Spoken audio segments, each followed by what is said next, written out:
सकाळी डब्बा बनवायचा होता, मुगाची डाळ भिजत घालायला वेळ नव्हता तर शिजत घातली.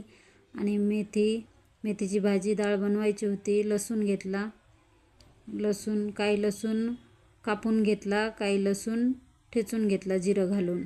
अशा प्रकारे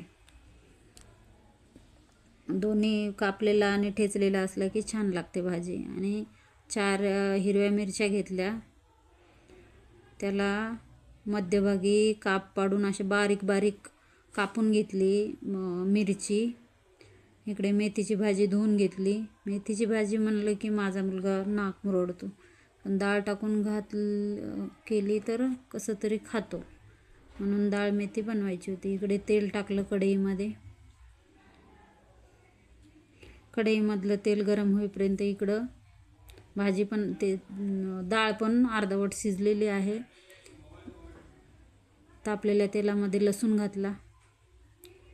लसूण असा अगदी खरपूस भाजून घेतला. अशा प्रकारे त्याच्यामध्ये हिरवी मिरची घातली.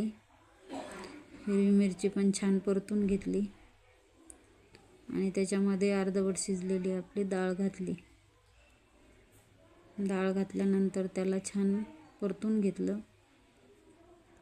थोडंसं त्याला पाणी आटेपर्यंत थोडंसं शिजवलं आणि आपली धुतलेली मेथीची भाजी त्याच्यामध्ये घातली